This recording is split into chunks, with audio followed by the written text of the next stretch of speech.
بسم اللہ الرحمن الرحیم۔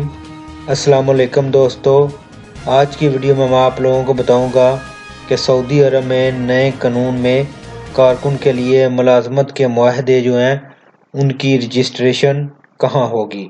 سعودی وزارت افرادی قوت و سماجی بہبود آبادی کا کہنا ہے کہ ملکت میں غیر ملکی کارکنوں کے ورک ایگریمنٹ وزارت کے پلیٹ فارم مدد میں رجسٹر کرائے جائیں گے۔ یعنی یہ مدد کی ایک اپلیکیشن ہوگی، اس میں آپ لوگوں نے اپنے جو ورک ایگریمنٹ ہیں ان کو رجسٹر کرانا ہوگا۔ اس کی تفصیلات دیتے ہوئے انہوں نے کہا کہ ملازمت کے معاہدے کی رجسٹریشن کا عمل نئے مجوزہ قانون کے تحت کیا جا رہا ہے جو کہ 15 مارچ 2021 سے شروع ہوگا۔ وزارت افرادی قوت کی جانب سے ہینڈ بل جاری کیا گیا ہے جس کے مطابق ملازمت کے معاہدے کی رجسٹریشن نجی شعبے کے لیے ہے تاکہ نیا لاگو ہونے والے قانون پر بہتر طور پر عمل کیا جا سکے۔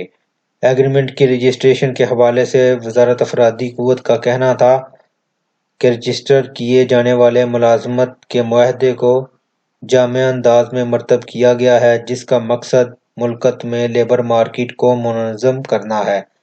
رجسٹریشن کے اہداف کے حوالے سے وزارت کا کہنا ہے کہ یکساں ملازمت کے معاہدے سے دو طرفہ حقوق کے تحفظ کو یقینی بنایا جائے گا، جبکہ وزارت کے پلیٹ فارم مدد میں رجسٹر کیے جانے والے معاہدے کی اہمیت وزارت میں تسلیم کی جائے گی، جس سے فریقین کے حقوق کو تحفظ ملے گا اور کسی بھی اختلاف کی صورت میں معاہدے کے نکات کے تحت فیصلہ کیا جائے گا۔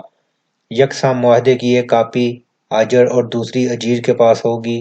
فریقین معاہدے کی منظوری کے بعد اسے وزارت کے پلیٹ فارم مدد پر رجسٹر کرانے کے لیے اپلوڈ کیا جائے گا، جس کے بعد کارکن کو یہ اختیار ہوگا کہ وہ 7 دن کے اندر اس پر عمل کرے۔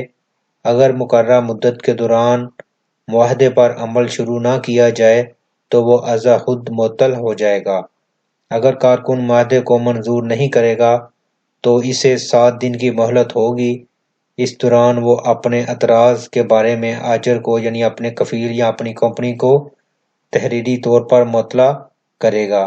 واضح رہے کہ سعودی عرب میں وزارت افرادی قوت کی جانب سے غیر ملکی کارکنوں کے لیے ملازمت کے نئے قوانین مرتب کیے جا رہے ہیں جس کے تحت کارکنوں کو یہ سہولت ہوگی کہ وہ بہتر جگہ روزگار حاصل کر سکیں۔ تو دوستو یہ تھی آج کی ویڈیو، امید ہے آپ لوگوں کو پسند آئی ہوگی۔ ویڈیو کو لائک اور شیئر ضرور کریں۔